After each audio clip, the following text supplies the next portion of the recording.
Hello, and welcome to our 6-year anniversary podcast of Everyone Dies.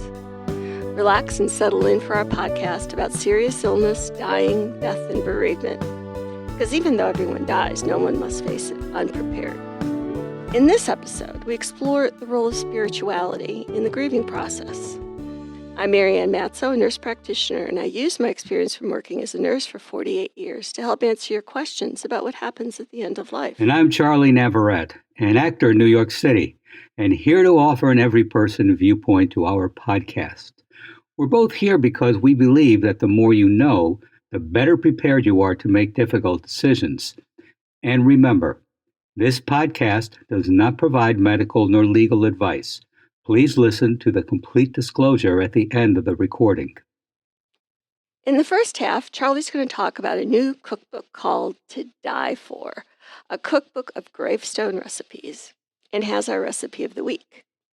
In the second half, I'll be talking about the link between spirituality and grief.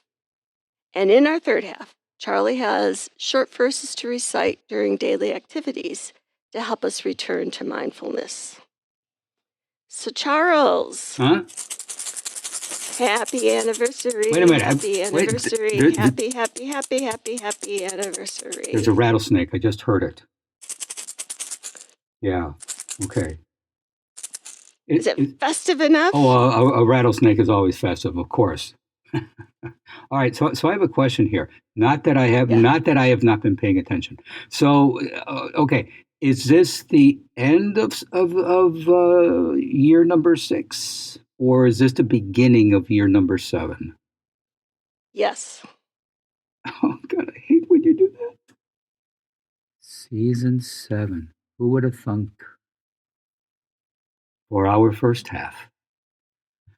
If I'm going to be honest, I am never going to make anything from To Die For, a cookbook of Gravestone recipes. But I am extremely glad that it exists. And not to worry, gentle listeners, I will toast this with a corpse reviver. Yes, it is a real thing. During an internship at the Congressional Cemetery, the author, Rosie Grant, stumbled upon a curious phenomena. People who had requested that recipes be engraved into their tombstones. She began to collect the recipes and to research the people buried with them, in some cases, meeting and interviewing their families. Most of the recipes are for baked goods and sweets, including guava cobbler, clubhouse cracker bars, and Jono's Jack Daniels marinade. A headstone has 2 purposes. Either you're documenting the life that was lived there, or you're leaving a message for future generations. A recipe is a perfect combination of documenting their story and leaving it for the future generations. Through her cookbook, Grant advises families to have early conversations about burial arrangements and how relatives would like to be remembered. She also gives tips for recording family history and food traditions. Grant even includes the recipe she'd like on her own gravestone someday. Clam linguine. Oh, she had me at hello. My joy comes from the ritual of making it with others, she writes. It's in the steam that rises when the clams pop open, the clink of glasses as you sit down to eat. The food is just the excuse to gather. And that, I think, is how I'd like to be remembered. Our funeral lunch recipe is Whanitta Sheetz's fried ripe tomato, which is engraved on her tombstone. Whanitta Sheetz's greatest joy was her family. She cherished spending time with her loved ones, cooking up delicious meals, and engaging in spirited games. Her passion for the Red Sox was unwavering, and she found solace in the beauty of nature. A true cribbage savant, her competitive spirit and sharp mind made her a formidable opponent. Whanitta is remembered as a loving and supportive mom who was always there for her children. She instilled in them the importance of family, tradition, and hard work. Her memory lives on through her children and grandchildren who continue to cherish her recipes and traditions. Bon appetit. Please go to our webpage for Whanitta Sheetz' recipe for fried ripe tomato and additional resources for this program. This is the part where we ask for your financial support. Your tax-deductible gift will go directly to supporting our nonprofit journalism so that we can remain accessible to everyone. You can donate at www.everyonedies.org. That's every, the number one, dies. And at our site on Patreon under Everyone Dies. Marianne? Thanks, Charlie. Everyone Dies has received permission from whatsyourgrief.com. You can go check out their resources at wyg@whatsyourgrief.com to share some of their blogs with our audience. We appreciate their generosity of sharing their expertise with us. Grief is a complicated thing, and the complexity is increased by limited bereavement leave from work, disenfranchised grief, and grief that results from a traumatic event. To heal, we're encouraged to see grief from a holistic perspective, with one persistent, notable exception: the spiritual self. Despite its growing recognition as a valid and needed avenue of treatment, holistic approaches have yet to make significant progress as it relates to addressing spirituality, and especially in grief. The truth of the matter is that if we are to expect healing, we need to do work within all areas of life, including the spiritual self. Whether or not you are religious, there is a spiritual component of your being from which you connect with the earth, with yourself, with others, and, depending on beliefs, with the divine being. The spiritual self is also the place in which we find our meaning and purpose, which is a primary piece of life that requires rebuilding in grief. If a person's spirituality is also tied to religion, then an added layer of work often needs to be addressed. The relationship a griever has with spirituality and grief tends to go in one of two ways. Psychotherapist John Wellward brought attention to the first when he named the concept of a spiritual bypass, in which people use their spirituality to hide from or avoid their psychological needs. In other words, one's spiritual or religious beliefs make it permissible to focus primarily, if not entirely, on spiritual needs or belief, to the detriment of psychological needs. If spirituality is the missing link in grief treatment, this approach swings the pendulum too far in the spiritual direction. The other track then swings the pendulum completely to the other side. Here, one focuses solely on psychological occurrences and needs and avoids the spiritual component entirely. However, the work of grief necessarily includes an awareness of one's own spiritual and religious beliefs, because it is often in grief that such beliefs undergo examination for some significant change. It's helpful when engaging in grief work to determine on which track you fall. Try to determine why you fall where you are, and consider if, perhaps, differently approaching spirituality and grief is the missing link to healing. As with other areas of grief work, exploring the spiritual side of grief is a time when the concept of either or must be avoided and both and embraced. Grief can be approached from both the angles of psychology and faith, and the work done with others and alone. Pain must be both felt and released. More deeply, grievers wanting to fill the gap left by this missing link are encouraged to give themselves permission to explore both certainty and doubt, comfort and abandonment, and commitment to faith and a break from faith. Allowing both and, instead of forcing oneself to choose, is one way grievers can extend themselves grace and remove additional guilt the religious world might project onto them. It's okay, and probably necessary, to engage questions as they arise. After all, your world has been rocked, and when that happens, the foundation on which your world is built needs to be investigated and the cracks filled. Give yourself the gift of space and time to do so. Find safe people with shared beliefs who allow you to ask the big questions, express doubt, and wonder about existence. Seek out leaders within your faith tradition who will engage you not in teaching, but in discussion based on compassion. You do not need to settle for less. Spirituality is oftentimes the missing link that prevents grievers from moving forward as fully as possible. It can be messy when religion is thrown into the mix due to beliefs that dictate how a person incorporates psychology, how a person engages emotions, and or if a person is even allowed to engage their grief rather than simply rejoicing in what comes next, according to that faith tradition for the person who died. The truth that grievers know, though, is that hard doesn't mean impossible. And messy? What about grief isn't messy? It's always a terrible time in life to try to navigate grief. Unfortunately, grief doesn't care about timing. Do what you can to fight against your impulse to avoid this important work. Take breaks and seek out a community who will help you face it openly, honestly, and with grace. Charlie, I'm guessing you have some opinions about this. Maybe one or two. What am I asking here? Are people cognizant of spirituality? I'm thinking. Well, yeah, just that. Okay, yeah. Are people cognizant of spirituality? I get what you say when Michael, and again, longtime listeners know my son Michael was murdered several years ago.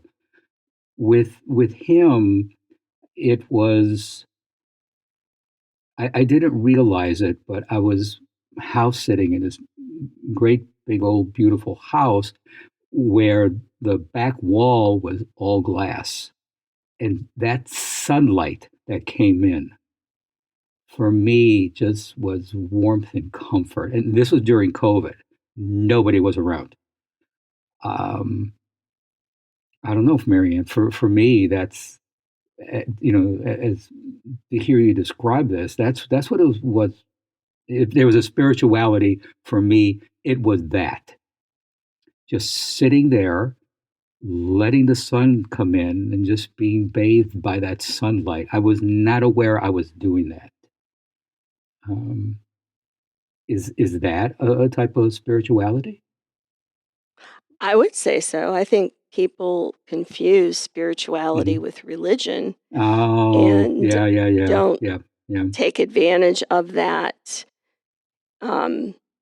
finding the peace where you find it and finding connection There we are. to nature or whatever's out there. I had this experience, our house in Norman, we live next to people with 5 children under the age of 9. Oh, jeez. And Yeah. the first 4 are boys, Uh-huh. and they are, and the baby is still a baby, so I don't know much about her yet. But the boys will stand at the fence, and they'll talk to me, Oh. and they're hysterical, and I just love chatting with them. And one evening, I was out there just coming from the pool and taking a shower, and I had on a T-shirt that had like what could be interpreted as a religious symbol on it, but it was a nice, soft, long T-shirt, and I got it for that reason. And one of the little boys, who was, I guess, around 5, said, "Oh, that's a cross on your shirt. What church do you go to?"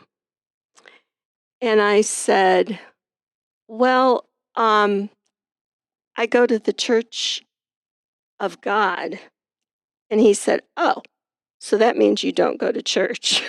Oh, jeez.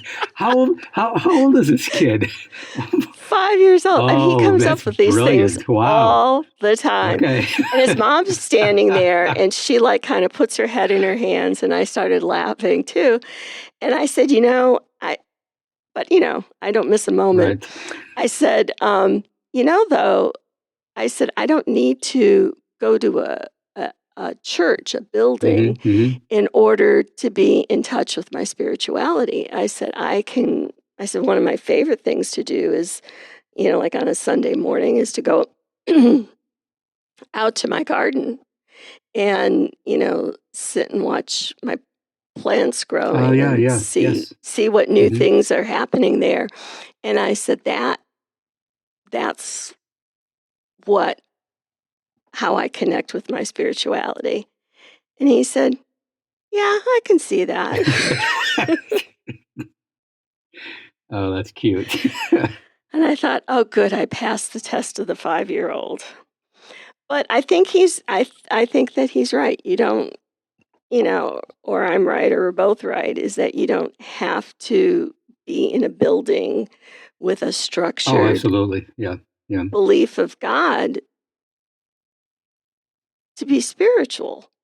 And I think that my experience in working with people who've experienced death in their life is that sometimes people will get very mad at God and have this anger where they won't even say the word or want anything to do with it. And it's like, well,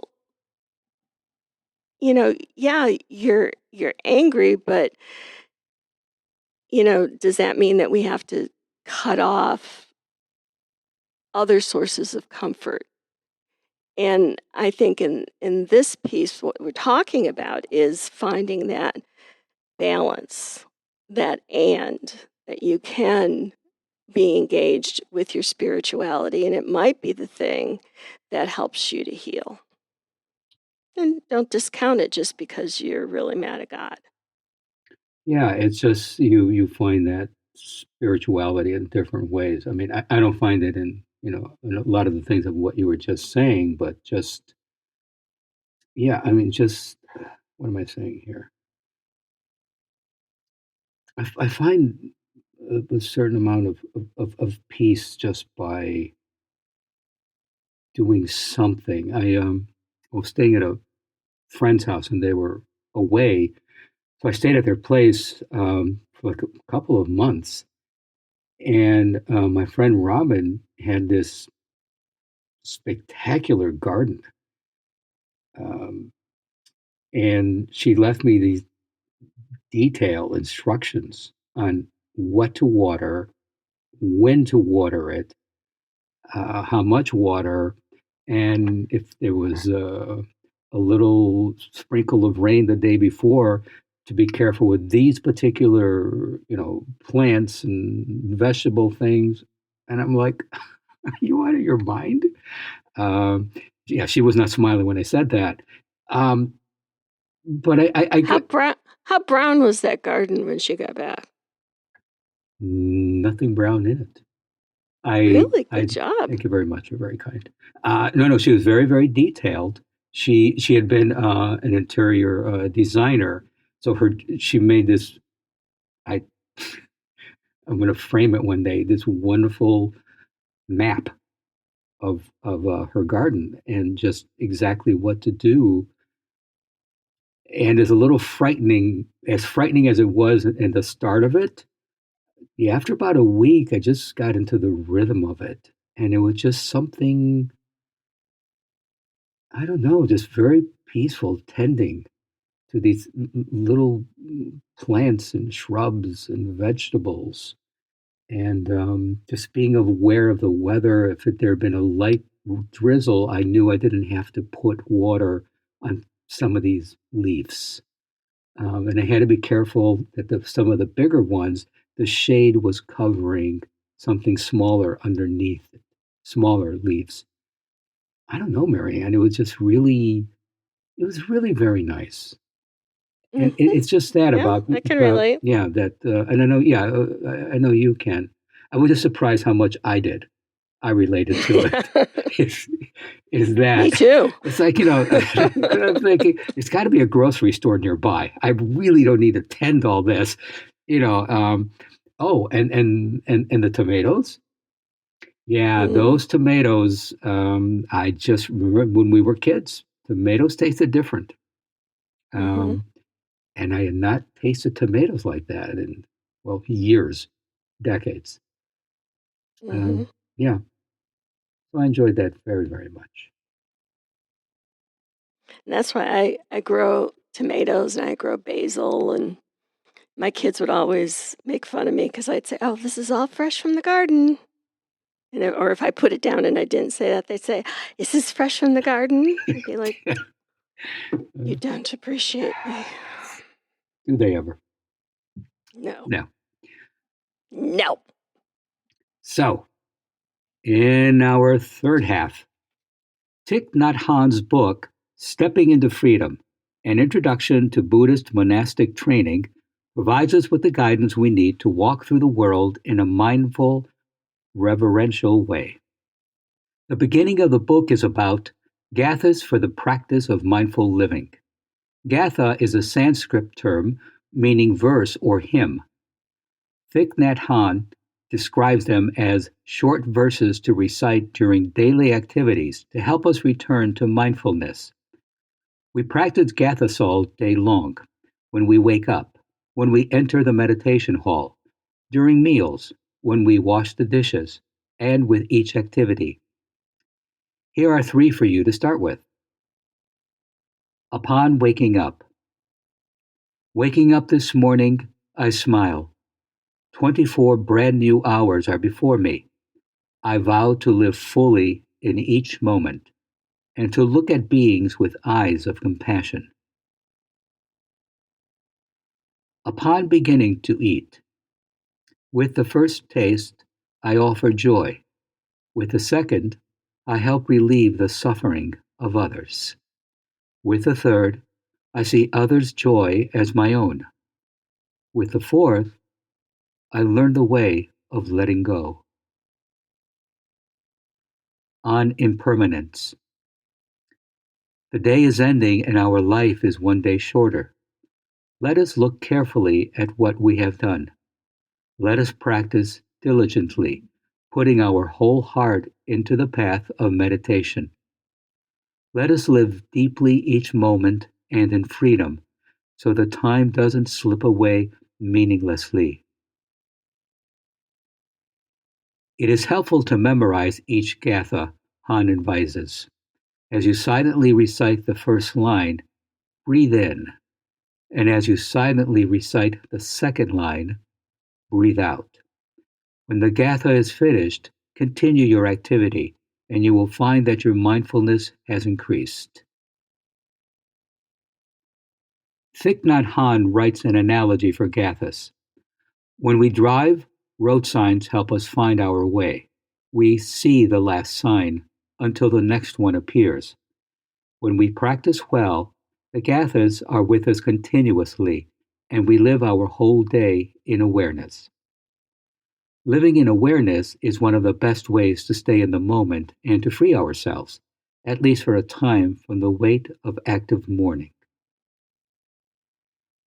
And so we end this week's episode. Please stay tuned for the continuing saga of Everyone Dies, and thank you for listening. You can find more episodes from our series about grief on Spotify, Apple Podcasts, or your favorite podcast app. Follow and subscribe to the show. Share it with someone who needs a little hope today. This is Charlie Navarrete, and from comedian Robin Williams, death is nature's way of saying, your table's ready. And I'm Marianne Matzo, and we'll see you next week. Remember, every day is a gift. This podcast does not provide medical advice. All discussion on this podcast, such as treatments, dosages, outcomes, charts, patient profiles, advice, messages, and any other discussion are for informational purposes only and are not a substitute for professional medical advice or treatment. Always seek the advice of your primary care practitioner or other qualified health providers with any questions that you may have regarding your health. Never disregard professional medical advice or delay in seeking it because of something you have heard from this podcast. If you think you may have a medical emergency, call your doctor or 911 immediately. Everyone Dies does not recommend or endorse any specific tests, practitioners, products, procedures, opinions, or other information that may be mentioned in this podcast. Reliance on any information provided in this podcast by persons appearing on this podcast at the invitation of Everyone Dies or by other members is solely at your own risk.